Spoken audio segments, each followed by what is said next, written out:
കണ്ണൂർ കിച്ചണിലേക്ക് നിങ്ങൾക്ക് എല്ലാവർക്കും സ്വാഗതം. ഇന്ന് ഞാൻ ഉണ്ടാക്കുന്നത് നല്ലൊരു സ്വീറ്റാണ് കേട്ടോ, ബാദുഷ. ഇതറിയാത്തവരായിട്ട് ആരും തന്നെ ഉണ്ടാവും തോന്നുന്നില്ല. പണ്ട് മുതൽക്കേ നമ്മൾ ബേക്കറികളിലൊക്കെ കാണുന്ന ഒരു സ്വീറ്റാണിത്. ഇത് ഉണ്ടാക്കാമെന്ന് പറയുന്നത് വളരെ എളുപ്പമാണ് കേട്ടോ. കുറഞ്ഞ ചേരുവകളും നമുക്ക് പെട്ടെന്ന് ഉണ്ടാക്കിയെടുക്കാനും പറ്റും. ആർക്കും തന്നെ ഈസി ആയിട്ട് ഉണ്ടാക്കിയെടുക്കാം, അത്രയും സിമ്പിളാണിത്. അപ്പോൾ എങ്ങനെയാണ് വളരെ രുചിയേറിയ ഈ ഒരു ബാദുഷ അല്ലെങ്കിൽ ബാലുഷാഹി തയ്യാറാക്കിയെടുക്കുന്നത് നമുക്ക് നോക്കാം. ഇതിനായിട്ട് നമുക്ക് ആദ്യം തന്നെ ഒരു ബൗൾ എടുത്തിട്ട് അതിലേക്ക് 1 കപ്പ് മൈദ ചേർക്കാം. 250 ml അളവിലുള്ള കപ്പിൽ 1 കപ്പ് മൈദ എടുത്തിട്ടുണ്ട്. ഇതിലേക്ക് 1/2 ടീസ്പൂൺ ബേക്കിംഗ് പൗഡർ ചേർക്കാം. കുറച്ച് ഉപ്പ്, 1/2 ടീസ്പൂണിലും കുറവായിട്ട് ഏകദേശം ഒരു 1/4 ടീസ്പൂണോളൊക്കെ മതിയാവും. അത്രയും ഉപ്പ് ചേർത്ത് കൊടുക്കുക. എന്നിട്ട് ഉപ്പും ബേക്കിംഗ് പൗഡറും മൈദയും കൂടി നല്ലപോലെ ഒന്ന് മിക്സ് ചെയ്തെടുക്കാം. അതിനുശേഷം നമുക്കിതിലേക്ക് നെയ്യ് ചേർത്ത് കൊടുക്കാം. ഞാനിവിടെ 1/4 കപ്പ് നെയ്യാണ് ചേർക്കുന്നത്. ഇത്രയും നെയ്യ് നിങ്ങൾക്ക് വേണ്ടാന്നുണ്ടെങ്കിൽ ഒരു 2 ടേബിൾ സ്പൂണൊക്കെ ചേർത്താലും മതിയാവും. അപ്പോൾ 1/4 കപ്പ് നെയ്യ് ഇതിലേക്ക് ചേർത്ത് കൊടുത്തിട്ട് നല്ലതുപോലെ നമുക്കങ്ങ് മിക്സ് ചെയ്തെടുക്കാം. നെയ്യ് കൂടുന്തോറും ഇതിൻ്റെ രുചിയും കൂടും കേട്ടോ. ഒരു 1/4 കപ്പ് വരെയൊക്കെ ചേർക്കുകയാണെങ്കിൽ നല്ല ടേസ്റ്റ് ആയിരിക്കും. അപ്പോൾ നെയ്യ് ചേർത്തിട്ട് നല്ലതുപോലെ മിക്സ് ചെയ്തിട്ടുണ്ട്. ഇനി നമുക്കിതിൽ കുറച്ച് പാല് ചേർത്തിട്ട് കുഴച്ചെടുക്കാം. റൂം ടെമ്പറേച്ചറിലുള്ള പാല് തന്നെ എടുക്കാൻ ശ്രദ്ധിക്കുക, തണുത്ത പാൽ എടുക്കരുത്. എന്നിട്ട് ഇതുപോലെ കുറച്ചായിട്ട് ഒഴിച്ചിട്ട് നല്ലതുപോലെ കുഴച്ചെടുക്കുക. കുഴച്ചെടുക്കുമ്പോൾ ശ്രദ്ധിക്കുക, നല്ല സോഫ്റ്റായിട്ട്, എന്ന് വെച്ചാൽ ഒട്ടും കട്ടിയില്ലാതെ ഹാർഡായി പോവാതെ വേണം കുഴക്കാൻ വേണ്ടിയിട്ട്. അപ്പോൾ അതിനനുസരിച്ച് ആവശ്യത്തിന് പാല് ചേർത്തുകൊണ്ടേയിരിക്കുക. പാൽ ആദ്യം തന്നെ കുറേ ചേർക്കണ്ട, അപ്പോൾ ലൂസായി പോകാനും ചാൻസ് ഉണ്ട്. അപ്പോൾ ആവശ്യത്തിന് നോക്കി കുറച്ചായിട്ട് ചേർത്ത് ഇതുപോലെ നല്ല സ്മൂത്തായിട്ടങ്ങ് കുഴച്ചെടുക്കുക. അപ്പോൾ നല്ലതുപോലെ കുഴച്ചെടുത്തിട്ടുണ്ട്. ഇത് കണ്ടില്ലേ, ഈ ഒരു പാകത്തിൽ കുറച്ചൊന്ന് നല്ല സോഫ്റ്റായിട്ട് വേണം കുഴക്കാൻ വേണ്ടിയിട്ട്. അതിനുശേഷം ഇത് നമുക്കിവിടെ അടച്ച് വെക്കാം. ഒരു 15 മിനിറ്റ് ഇതിങ്ങനെ അടച്ച് വെക്കണം കേട്ടോ. ഈ ഒരു സ്റ്റെപ്പ് തീർച്ചയായിട്ടും ചെയ്യണം, എങ്കിൽ മാത്രമേ നമ്മുടെ ബാദുഷ നന്നായി കിട്ടുള്ളൂ. അപ്പോൾ ഈ ഒരു സമയം കൊണ്ട് നമുക്കിതിന് വേണ്ടിയിട്ടുള്ള ഷുഗർ സിറപ്പ് റെഡിയാക്കി എടുക്കാം. അതിനായിട്ട് ഞാനൊരു സോസ് പാനിലേക്ക് 1/2 കപ്പ് പഞ്ചസാര ചേർക്കുന്നുണ്ട്. ഇതിലേക്ക് 1 കപ്പ് വെള്ളം കൂടി ചേർത്ത് കൊടുക്കാം. എന്നിട്ട് ഇത് രണ്ടും ഒരുമിച്ച് തിളപ്പിച്ച് പഞ്ചസാര നല്ലതുപോലെ മെൽറ്റായിട്ട് വരണം. ഇത് നന്നായിട്ട് തിളച്ച് തുടങ്ങിയിട്ടുണ്ട്. ഇതുപോലെ ഒന്ന് ചുറ്റിച്ച് കൊടുക്കാം. പഞ്ചസാര പെട്ടെന്ന് മെൽറ്റായി കിട്ടും. ഈ പഞ്ചസാര മുഴുവൻ മെൽറ്റായിട്ടും കുറച്ച് സമയം ഒന്ന് തിളപ്പിക്കണം. എന്നാൽ ഒറ്റനൂൽ പരുവൊന്നും ആവാൻ നിൽക്കണ്ട കേട്ടോ. അത്രയും തിക്കായിട്ട് വരണ്ട. കുറച്ച് നമ്മുടെ വിരലിലെടുക്കുമ്പോൾ ഒന്ന് ഒട്ടിപ്പിടിക്കുന്ന പോലെ ഒന്ന് തോന്നണം. അത്രയും സമയം മാത്രം തിളപ്പിച്ചാൽ മതി. അല്ലാതെ ഒരുപാട് തിളച്ച് ഒറ്റനൂൽ പരുവാവാനൊന്നും നിൽക്കണ്ട. അപ്പോൾ ഇത് നമ്മുടെ പഞ്ചസാര അങ്ങനെ കുറച്ചൊന്ന് തിളച്ച് ഞാൻ കയ്യിലെടുത്ത് നോക്കിയപ്പോൾ കയ്യിലൊന്നും ഇങ്ങനെ ഒട്ടിപ്പിടിക്കുന്ന പോലെ ഉണ്ടായിരുന്നു. ആ ഒരു പരുവം മതി. ഈ സമയത്ത് നമുക്കിതിലേക്ക് ഒരു 2 തുള്ളി ഓറഞ്ച് ഫുഡ് കളർ അല്ലെങ്കിൽ യെല്ലോ ഫുഡ് കളർ ആണെങ്കിൽ അത് ചേർത്താൽ മതി. അത് ചേർത്ത് കൊടുക്കാം. ഫുഡ് കളറിൻ്റെ അളവ് കൂടി പോകരുത്, കാരണം ഇതിനൊരു ലൈറ്റ് കളർ മാത്രമേ ആവശ്യമുള്ളൂ, ഡാർക്ക് കളർ വേണ്ട. അതുകൊണ്ട് 1 അല്ലെങ്കിൽ 2 തുള്ളി മാത്രം ചേർത്ത് കൊടുക്കുക. ഇനിയിപ്പോൾ കളർ ഇഷ്ടമല്ല എന്നുണ്ടെങ്കിൽ സാഫ്രോൺ കയ്യിലുണ്ടെങ്കിൽ അത് ചേർത്താൽ മതി. അല്ലെങ്കിൽ ഒരു നുള്ള് മഞ്ഞൾപ്പൊടി ചേർത്തിട്ടും കളർ കൊടുക്കാവുന്നതാണ്. അപ്പോൾ കളറും കൂടി ചേർത്ത് നല്ലതുപോലെ തിളച്ച് വരുന്നുണ്ട്. ഇനി നമുക്കിതിലേക്കൊരു ഫ്ലേവറിന് വേണ്ടിയിട്ട് 2-3 നുള്ള് ഏലക്കായുടെ പൊടി ചേർത്ത് കൊടുക്കുന്നുണ്ട്. അതും കൂടി ചേർത്ത് ഒന്ന് തിളച്ചതിന് ശേഷം നമുക്കിത് അടുപ്പത്തു നിന്ന് മാറ്റാം. നമ്മുടെ ഷുഗർ സിറപ്പ് ഇവിടെ റെഡി ആയിട്ടുണ്ട്. നമ്മൾ മാവ് കുഴച്ച് വെച്ചിട്ട് ഒരു 15 മിനിറ്റ് ആയിട്ടുണ്ട്. ഇത് കുറേ സമയം വെക്കാനും പാടില്ല കേട്ടോ. ഒരു മാക്സിമം ഒരു 20-25 മിനിറ്റൊക്കെ വെക്കാവൂ, അതിൽ കൂടുതലൊന്നും വെക്കാൻ പാടില്ല. അപ്പോൾ ഇതാ നല്ലതുപോലെ ഒന്നുകൂടി സോഫ്റ്റായി മാറിയിട്ടുണ്ട്. ഒന്നുകൂടി ഒന്ന് കുഴച്ചെടുക്കാം. നല്ലതുപോലെ ഒരു പ്രാവശ്യം കൂടി കുഴച്ചതിന് ശേഷം നമുക്കിത് ചെറിയ ഉരുളകളാക്കിയിട്ട് ഉരുട്ടിയെടുക്കാം. നമുക്ക് ഏത് വലുപ്പത്തിലാണ് വേണ്ടത് അതിനനുസരിച്ചുള്ള ഉരുളകൾ എടുക്കുക. എന്നിട്ട് കൈവെള്ളയിൽ വെച്ചിട്ട് ഇതുപോലെ നന്നായിട്ടൊന്ന് ഉരുട്ടുക.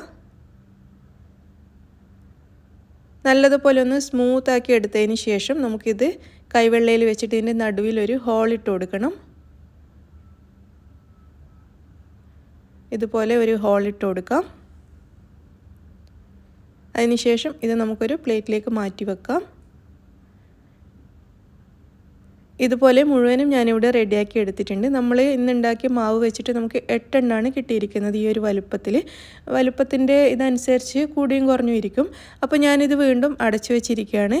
വീണ്ടും ഒരു 10 മിനിറ്റ് ഇതിങ്ങനെ റെസ്റ്റ് ചെയ്യാൻ വേണ്ടിയിട്ട് വെക്കണം. അപ്പോൾ അത്രയും വരെ നമുക്ക് വെയിറ്റ് ചെയ്യാം. അങ്ങനെ ഒരു 10 മിനിറ്റ് ആയിട്ടുണ്ട്. ഇനി നമുക്കിത് ഫ്രൈ ചെയ്തെടുക്കാം. അതിനായിട്ട് എണ്ണ ചൂടാക്കാൻ വെച്ചിട്ടുണ്ട്. ഞാനിവിടെ സൺഫ്ലവർ ഓയിലാണ് എടുത്തിരിക്കുന്നത്. നിങ്ങൾക്ക് ഇഷ്ടമുള്ള എണ്ണ അല്ലെങ്കിൽ നെയ്യിലാണെങ്കിൽ ഒന്നുകൂടി ടേസ്റ്റ് ആയിരിക്കും. നെയ്യിലിട്ടിട്ട് ഫ്രൈ ചെയ്തിട്ടും ഇത് ഉണ്ടാക്കാറുണ്ട്.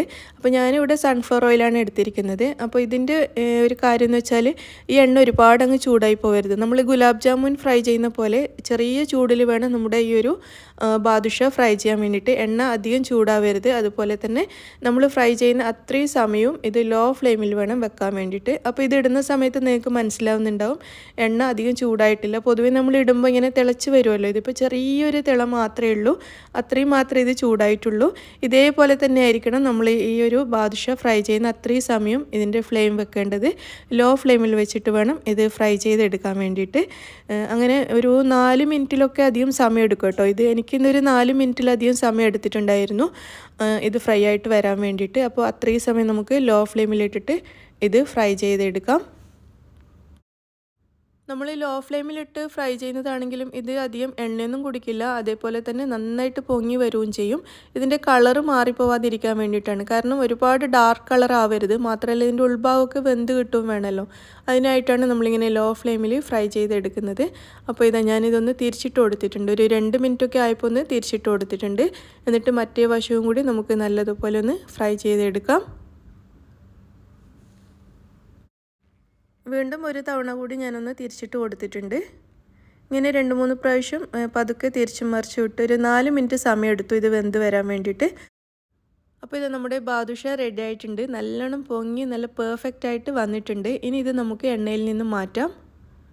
നിങ്ങൾക്ക് ഇതിൻ്റെ സൈസ് കാണുമ്പോൾ മനസ്സിലാവും നമ്മൾ നേരത്തെ ഇട്ട സൈസിനേക്കാളും ഒരുപാട് കൂടിയിട്ടുണ്ട്. നല്ലോണം പൊങ്ങി വന്നിട്ടുണ്ട്. അപ്പോൾ ഞാനിത് എണ്ണയിൽ നിന്ന് മാറ്റുകയാണ്. നിങ്ങൾക്ക് കാണുമ്പോൾ മനസ്സിലാവും ഒട്ടും എണ്ണയൊന്നും കുടിച്ചിട്ടില്ല ഇതിന്.